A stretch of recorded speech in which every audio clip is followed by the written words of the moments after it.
How's it going, everyone? My name is Nick Clement with Access 4 and welcome to MSPland. In today's episode, we sit down with Bernard Moran, CEO of Virtual IT Group, where he shares his fascinating career journey starting with sports management at Cricket Australia all the way to executive roles in MSPland. Bern also talks about the surge in M&A activity within the MSP sector and offers insights on how MSPs can leverage this trend for accelerated growth.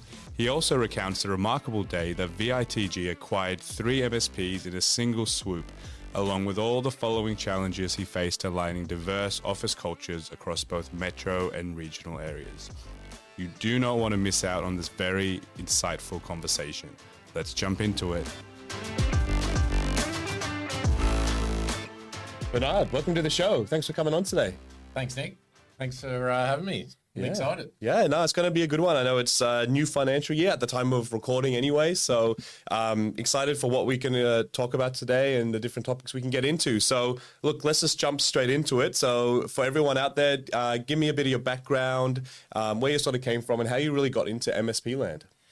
Yeah, it's probably not your traditional background from MSP, but after sort of doing a commerce degree in sport management, I got into a role with Cricket Australia. Started, I think, unpacking boxes and doing uniforms and the logistics and sort of worked my way through there within the cricket operations team, doing flights, accommodation, and started to get into scheduling and the play payment pool and that area as we sort of went through. And that ended up being about a 9-year stint, which was really exciting. It was my first sort of crack into the business world. Are you a big cricket fan or? I was actually. Yeah, I loved it. I mean, I was no good as a player. Yeah, but I loved getting into it. So from looking for that first job and looking sports admin ideally, I mean, there wasn't much better than trying to choose a place like Cricket Australia. Oh, I can imagine, yeah. So that was awesome.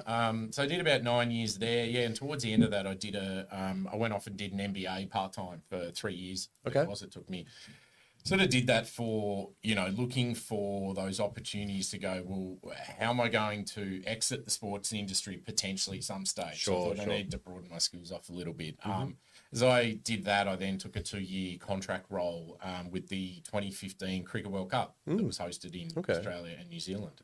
So sort of headed up the cricket operations area that managed all the venues on the Australian side. And that was really good because it sort of gave me a really good idea from the commercial lens about how big tournaments were worldwide, where all the money came from, how you had to look at the return on investment and that. So that was exciting. So finished that up. So that was about 11 years in cricket all up, which I thought it was longer than I originally anticipated. And then suddenly went to help my brother out, who was running an MSP at the time. So that was your road into MSP land for your brother. I'd taken about sort of a few months off and played golf. Got back to seeing the kids a bit after a lot of travel for that World Cup. That sounds like the dream, cricket and golf. It was for a while, and then I sort of had to get back and look at making a living. So I sort of helped out.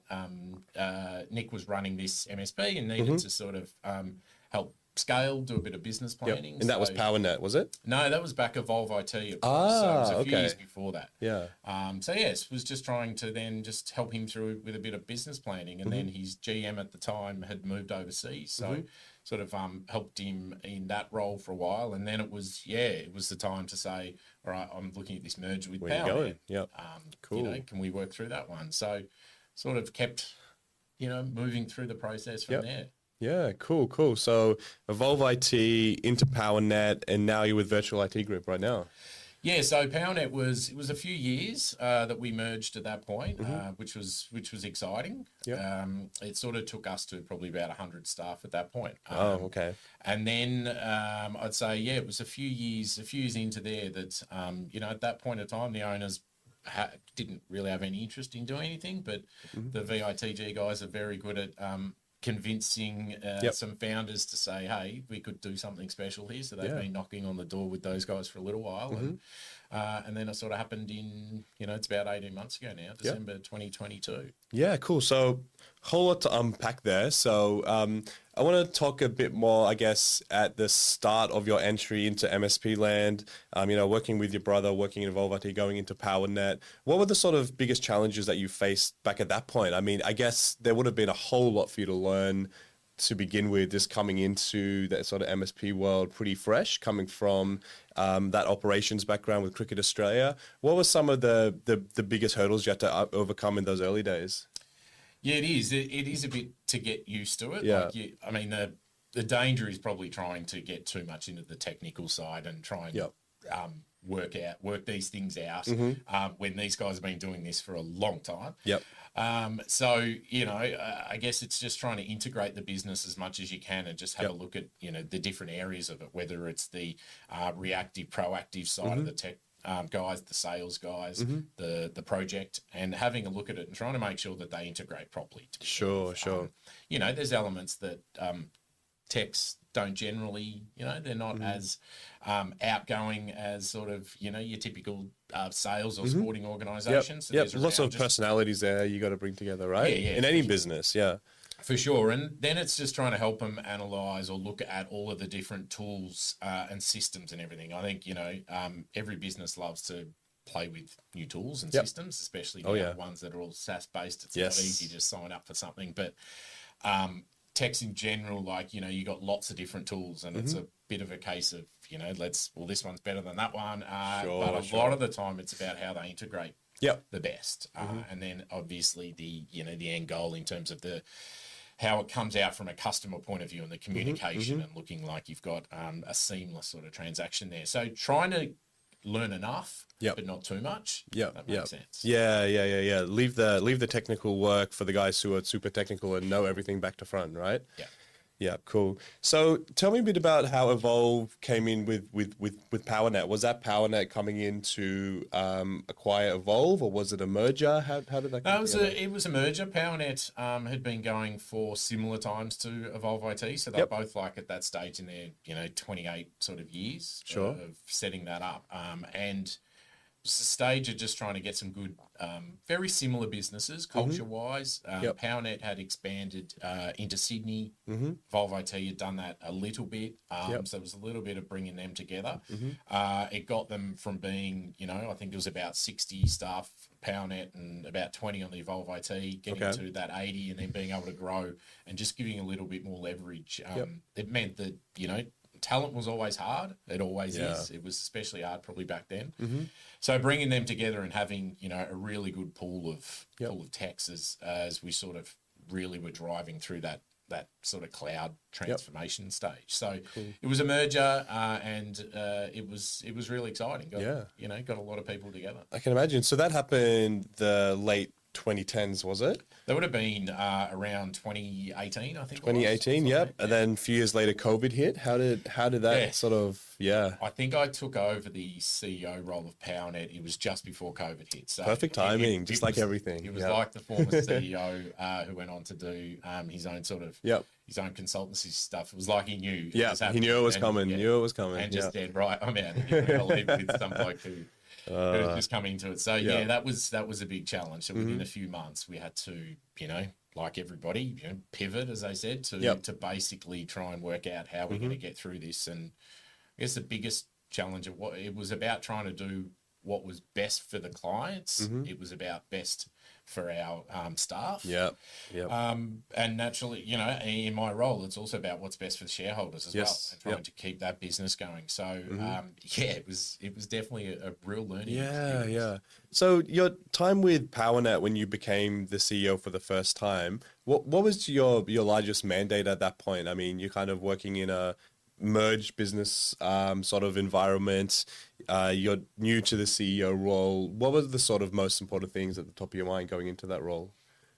It's always, I think, whenever you go through any type of merger or acquisition, it's about trying to integrate those businesses as much as you can. Number one is if you're truly going to have a proper integrated business and leverage all of those synergies and benefits of a wider pool of staff, greater reach in terms of your client base across, geographies. It's about integrating those businesses. So it's about grabbing the different systems at the back ends and try and get the technical guys to put plans in place to merge them. You know, using different back end systems like PSAs that the MSPs use. That'll talk to each other. Yeah, and sometimes these have had 10, 20 years of data. Oh, the legacy tech stacks, I know, is what kills a lot of people. So correct. So trying to sort of take a step back and look at the businesses and go, okay, where are their overlaps? Where is it the one side does something really well? And where is it that the other side could probably learn from, and we can integrate them properly? So stepping back and looking at the pros and cons from both. It doesn't mean always that the bigger entity in terms of staff numbers or revenue does it any better than the smaller one. Sure, that's true.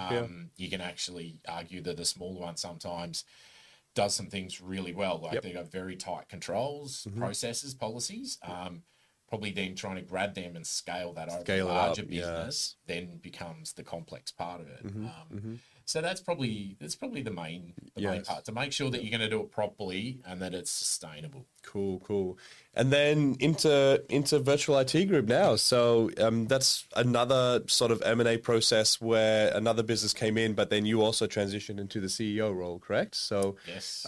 What was that process like? I mean, how did it differ to that first sort of M&A that you went through compared to what happened with Virtual IT Group? Was it a different experience? Was it for different reasons? Yeah, I mean, it was different in terms of it was more an acquisition of VITG being a parent company coming in. And on the same day in December 2022, the guys at VITG did 3. Wow. Okay. So there was PowerNet that had a Melbourne, Sydney presence, predominantly Melbourne. There was Greenlight IT that had Melbourne and Sydney, offices in both. And then there was Evo Logic, who are based in Geelong, so regional Vic. So they did all 3 on the one day. It was a real big Victorian play for VITG, who are predominantly New South Wales or Shell Harbour, so regional New South Wales. Based out of there, and then they had branched out to Queensland about 18 months before this one. So same day 3. That was a big amount of work for them. I can imagine. But I guess it was, trying to then bring the New South Wales Vic. It was a real big expansion from that point of view. So it was big. Yeah. And especially, I would imagine the size of the team that would have been brought together then, right? The base in New South Wales, Queensland, the big base in Victoria that all came together. What kind of scale were we looking at there in terms of number of staff? It pretty much doubled, I think, offices, client base, staff numbers, revenue, everything doubled in one day. And well, I mean, you could even say that it quadrupled in terms of number of PSAs and systems and more than that out there. So from that perspective, from day one, it was a big business and it was challenging. So we had to make sure, at least from the Victorian perspective, that we started to get across the founders, the key leadership teams there, to start saying, what's it going to look like from day one? And then what's it going to potentially look like moving forward? So I sort of from day one stepped into a role of managing or heading up the Victorian side. Gotcha. So there was the PowerNet and add in the other couple of brands and starting to see what the structure might look like. Obviously, you don't change things day one because you don't want a massive impact on the client base. On the staff as well. Staff as well, So you're starting to sort of set the expectations of going, well, at the very start, we continue on and we don't try and rock the boat too much. And then as we start to, unpick things and plan it out, you might start to get the service teams of each area to start reporting through to the head of services from the group, just so that you can start gradually trying to follow similar processes, track the metrics the same, and that you can start to see where your positive, negative sort of areas where you need to work on are. So we did that, and then at the same time started to plan out what it might look like in 6 months, 12 months when we start to bring the integrated companies together. Which is still a process that's sort of ongoing. I was going to say, because I understand some of these brands are still operating as businesses by themselves underneath a VITG brand. how does the dynamic there work from a sales and marketing perspective? Do you still have separate teams servicing different brands and they all sort of roll up and report into the parent company? Is that right? Yeah, so like I sort of mentioned with the services area, we brought them in from day one just to make sure that we were starting to plan out and do things consistently. We did the same with the sales and the marketing teams. Okay.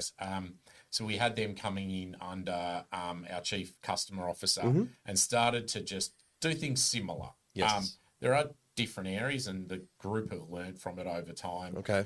Where you are born and bred out of a regional area, whether it's New South Wales or Vic, there's different elements to the regional areas. I think a couple of years before the 2022 round, where they brought in a couple of other brands of IT on Cloud in sort of Western Sydney, Infotech in Brisbane, and they had brought those brands underneath VITG. So Gotcha. We had started looking at the strong presence in Geelong, Vivo Logic. We didn't want to change anything too quickly there. Yep.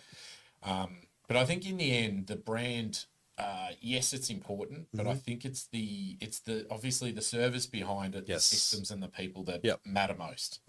So over time, we are starting to consolidate down into one brand because, as you said before, one message, one system, one piece of everything just becomes a lot easier. Yes. It's complex in everything you do.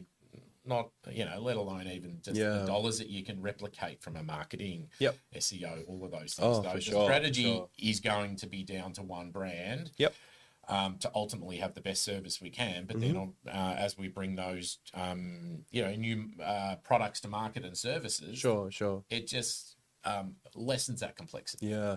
And from a staff perspective, it would have been a lot of change, especially when so many businesses are being merged together at the same time. What were sort of the key challenges you faced there, and how did you typically overcome them to make sure that your staff were happy, knew which direction the business was going on, and sort of all came together? Yeah, it's definitely always, people's the hardest thing all the time, let alone when you do go through M&A. Exactly right. And we've sort of learned a lot from going through COVID, a different experience, but how people react. And I guess the biggest thing since COVID then and doing what we're doing now is that everybody is sort of in satellite offices. When we say we doubled offices and we went to 10 offices or so, we've really got 250 offices for 250 staff. I'm sure you guys have seen it, and part of everything going to cloud has enabled us to do that. But bringing them together and trying to keep the cultures is obviously tough. Yes.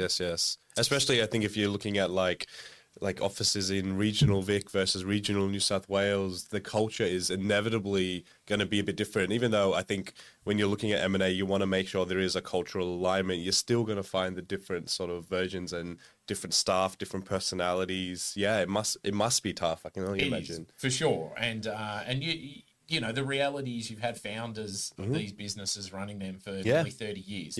The way they do things, the way they are either very open about results or plans, what they might do, or they could be closed off, can affect that culture. And as you bring them all together, you do your best to be open and share and bring the cultures together. In the end, there's just so much work going on that you do your very best. And I think the way I work most of the time is trying to be as open and honest as possible to say, we don't know what we're doing here, whether it's from a brand or offices or things like that, is to say, actually, it's on the list. We're working through it. We don't know yet, but it's part of it. So recently, as I've said, we're working through that brand. We've also been doing a big values piece at the moment because VITG had some values and they had also brought those businesses in. We then brought the extra 3 companies in who were very aligned and had their values and they lived and breathed those values all the time, whether it was giving employee recognition out, giving points out or shout outs, whatever it is, to values.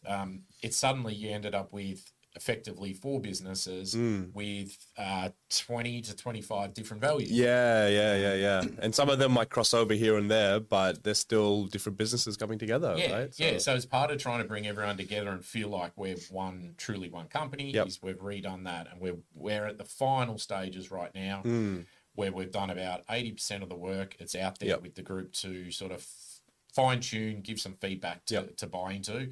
And that's one of the last steps for us, along with the brand, to have that truly integrated company. And we're doing it right now because we want to be able to obviously continue to grow.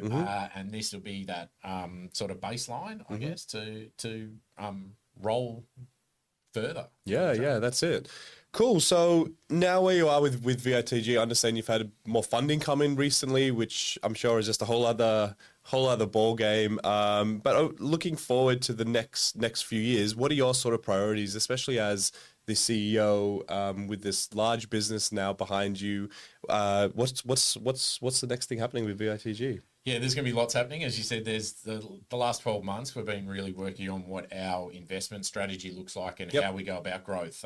I think, we're well aware that there's a huge opportunity out there in the market, really around that small to medium businesses.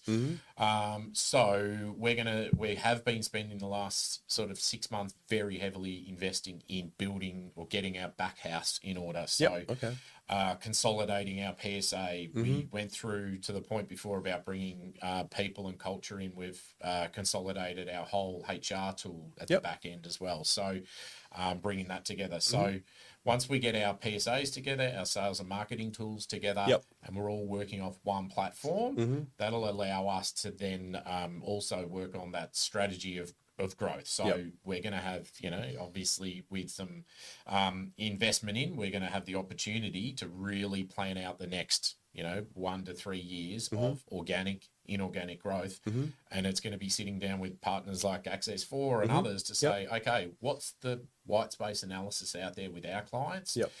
What are you seeing out there from an industry? How can you guys help us market to our entire book of clients for those areas that we haven't penetrated in certain systems, and start to work out, okay, if we put this investment into it, this is what we think we can get out of it. And I think having the skill set of some additional, whether it's partners or investment partners come in to actually use their skills to help us plan out and go, right, this is what we've seen in the market. If we do this, we could actually end up here. Yeah, gotcha. So organic growth, I would like to talk a bit about more. So when you're looking at organic growth, you're looking specifically at what is all the white space of all your customers, lining up with all the different vendors and other services that you might be selling, and then looking at cross-sell campaigns. Is that that could be a massive piece of work, especially considering all the different service providers that you might be working with. How do you sort of prioritize that? How do you focus it? It must be it's a whole lot. It's huge when you think about it, but it also excites you because there's so much opportunity there to actually go out and plan properly. So there's your existing client base of, let's say we've got 1,200 clients. It's looking at the major different streams, whether it is the, unified comms or managed security, just general managed services, and looking at what areas have we already penetrated and what's that market opportunity outside of that. But then it's also working with, say, Access 4 and others to develop some marketing campaigns out there to try and look at new business, new logos out there as well. So you're looking at your white space for existing clients, and then also trying to then do that to create your own lead generation, whether it's through client referrals or outbound marketing to try and increase that as well. So it's huge, but I think the way we go about it is trying to really narrow down our vendors and partners to actually pick the ones that we think we've got some strong alignment with, similar values, similar people, and say, right, this is what our opportunity looks like. How can we best partner together to try and do this? So that's what we've started doing, and I'm looking forward to having the last 12 months sort of behind us, so that we can then now actually sit down and go, right, what does the next 1 to 3 years look like? But I think what you touched on, like for MSPs, vendor alignment is so important, right? Because there's a whole lot of vendors out there, especially when you're going through M&A, when you're probably acquiring customers who are working with all sorts of different vendors and then bringing it all together. Like, what does VITG look for in a vendor? You said you're sort of going through that consolidation process. What's the most important thing when choosing the right vendor? I think mainly comes down for us is, are we on similar pages in terms of, our strategy of growth? Like, is it a business that says, yes, like this is where we are today, but we want to really get to this end goal. So growth mindset. Yeah, if we've both got that and we're on the same page, and that makes it easier to say, okay, if we align on whether our investment needs to be, X or Y and where we can get to. So if we've got similar strategies there, obviously the solutions, the tech stacks, all of those things need to be what our client base is after. Yep, that's it. We don't need to overcomplicate that aspect at all. And I think it's about also just for us having some really solid relationships on multiple levels, whether it's, the techs from both sides, the engineers can really have some solid relationships. If they have an issue, they pick up the phone. At an exec level, a sales level, a marketing level, that we're all aligned there, that we just can do that. So it's about trying to pick those right ones that we're just... that similar cultural alignment, I think in the end, if you can do that and you've got multiple touch points and we all commit that we're going to do it. Yeah, that's it. And I think they just have to be an extended part of your business, because at the end of the day, as an MSP, you're reselling the services of these different vendors, right, with their own platform. So if you're not aligned there, you're just going to constantly run up against hurdles, especially when you're trying to service your customers. Yeah, for sure. I mean, you could be out there representing, we could be out there, and if we're, selling Access 4 stuff and then bringing you guys in from a pre-sales perspective. I mean, we're all there together, working together, representing that one solution and those businesses and the brand. So you got to be able to work together really well, for sure. Cool. So, and you're probably best positioned to sort of look at this, but there's a whole lot of M&A activity across the MSP market right now. It just seems to be on fire, especially after COVID and everything. We see so much activity. What are your sort of thoughts on what's driving this activity? I think, it's definitely an attractive market. Like when you look from the investment point of view, the small to medium area and how much they're spending, and the growth that's happening every year in technology spend. So it's an attractive market for sure. Yep. Just based on the pure numbers. Yeah. Yep. So that's definitely one point. I think we've seen in a couple of other areas, you also see a lot of, as I went through from Evolve IT and PowerNet, see a lot of MSP owners or the founders started their business up potentially 30 years ago. And they've been through from the break fix to the managed services. And then it's now starting to obviously get into the security space is the biggest thing. People used to probably struggle. Things that would keep them awake at night would be meeting payroll. Then it was cash COVID. flow. And then it was, now it's security. And to get through, sleeping well at night all the time, and you've got to try and do security where every client thinks you do security, whether you're doing full managed security or not. I think we're seeing a bit of a stress on some people, and they're just thinking, actually, I think I'm coming to the end a little bit. So you're seeing a lot of those businesses that are doing it, and some that have tried and are struggling to scale that security area well enough. It requires a lot of investment. You've got some really high skilled labor that you need there. So I think we're just seeing some say, I've had a good journey, moving on, and that accommodation with the attractiveness coming and saying there's some good opportunity here for you to sort of cash out in a way, or take an investment in a bigger opportunity. Yeah, all right, that makes sense. And security just seems it's just the thing on the front of mind for so many MSP businesses now. To the extent I'm seeing more managed security service providers, more so than just MSPs, that are actually branding themselves in that security space. What do you think's driving that? I mean, I think COVID probably sped up the cloud transition for a lot of types of businesses, and now that everyone's on the cloud, is security just the next thing coming down the pipeline, just because people feel a bit, they don't have the big box in the corner of the office right now where all the files are saved. It's somewhere else in the cloud. Do you think that's what's driving the security piece, or? I think it definitely started. I mean, after COVID, that was the biggest change that was required for a lot of businesses who were hesitant to move from on-prem to cloud. The take-up of migrations as soon as cloud hit and everyone had to move home, they suddenly went, hey, can you deliver this within the next week? So that some businesses went probably 5 years ahead of what they normally would, and they fast-tracked it. Spend after that was probably a bit hard and a bit tight. And then I think we've seen then the opportunity where, businesses have either been heavily impacted by security breaches. Yeah.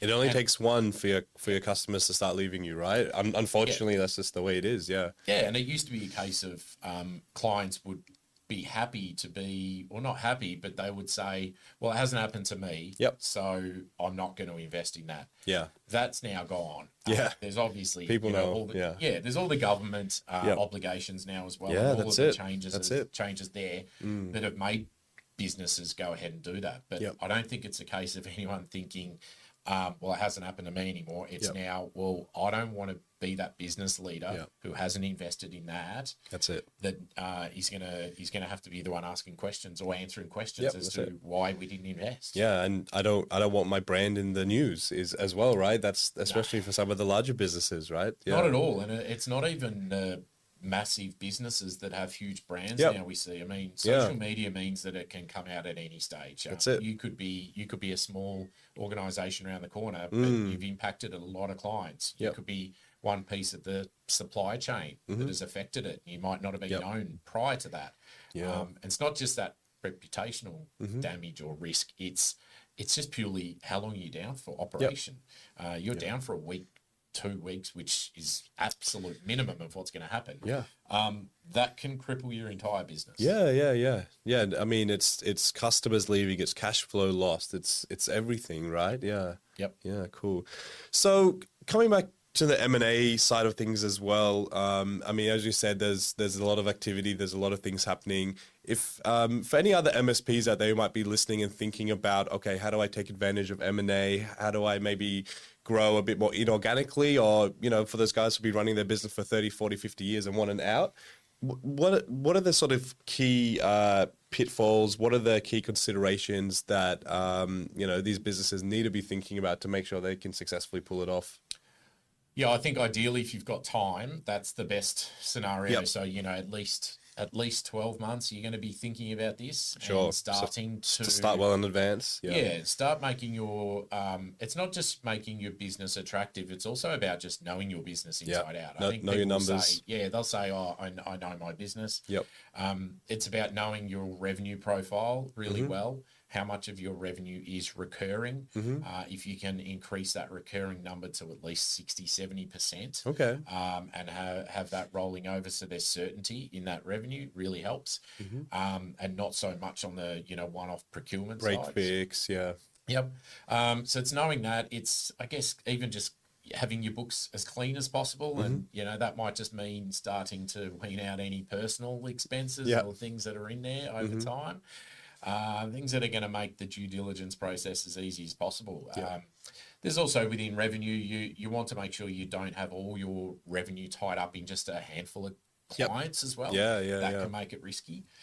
So it's going through that and just over time, and that might mean that you forced to either really look at organic growth and brings a lot of other clients in, or you might try and work out how that one or two big clients are not as important to you. So and that can take a while. So it's going through and just spending as much time as possible in doing that, and preparing yourself for that time that people start sort of knocking on your door, and they are. Yeah, that's it. And I think that's such an understated thing. Just having the pure time just to focus and have the right mindset, and then start getting into your numbers, understanding your business more than ever before, because I know the due diligence process will rip your business apart, right? So you need to make sure you know everything, because as soon as you start talking about M&A, whichever other business or organization you're working with, they're going to know everything about your business. Yeah. I mean, and there's still opportunities out there. There's always going to. It's just as, the cleaner you can be, more organized, due diligence process takes, is cleaner, I guess, is the less chance or the less risk that's potential investor is looking in your business, the more faith they've got to potentially pay a higher multiple, or to look at what your future earnings might look like from that side of things. So the more time you got, the better. It's not to say that, that some people have no choice. Sometimes whether it's a health issue or something else says, hey, actually, I've got to go now. I've got to do this. That's a good point. And it's like everything. I think it's don't wait until that trigger that you need to do it. If you've got the time, start now. Yeah, that's a very good point. All right. Well, thinking about where everything's heading, especially in the MSP industry in the next 5 to 10 years, maybe in terms of M&A or not, but what are you sort of seeing as the key sort of drivers of change in the MSP industry coming up? What's sort of front of mind for yourself? Where do you think things might be evolving? How should MSPs adapt? Well, obviously, the security side, we're working through that. It's always going to be top of mind at the moment. It's, it was still most important a year ago, 18 months ago, but and it's going to continue to be. I guess the biggest thing at the moment seems to be AI. Yes, yep. Automation, all of that area. And that seems to be, it's exciting. I mean, people have either used it in one way or another. Yep. And it's, people are using, in marketing, sales, it's starting to come into the service area. So that's going to be the biggest one. I think what we've seen at the moment is some people have jumped right into it. Yep. Put AI at the start of every single product. Yep. There you go. And do it. And it'll pay off in some areas. And you'll find out some areas where you go, actually, it didn't quite work there. Yeah. And then that links back to security. We're seeing everybody at the moment is you jump in, you got to make sure that your security is foolproof from that point of view. So if you're starting to share a whole heap of, if you're a business and you're just going to turn that on and you've got a whole heap of files out there, you better make sure the access is fine. So from a non-technology, if I just put myself in that shoes from the CEO, I'd be a bit hesitant at the start to just turn something on and just let it go. For sure. I want to know that the back end is set up securely. So then we do that, we can leverage it, but we can minimize anything. So I think the AI is definitely really exciting. Even just some, you might call it basic now automation. All of that repeatable process stuff is really becoming important. Some businesses are doing it tough from a labor point of view, whether it's funding as well, and they're trying to do a lot more. So getting automation in place and to do that, and as well as the fact that it can improve your accuracy with your processes as well. Can scale up faster with like a less large requirement for more full-time employees and whatnot. It's always what you need. And I think with AI, it's not just a buzzword anymore, right? I think in maybe a few different places, it still quite hasn't fit where it could really go to. But every business needs an AI strategy right now, and I think especially for MSPs working in technology, need to understand where AI can fit into their business, and not necessarily as a product to resell to their customers, but as a tool that can be used to automate more parts of their business.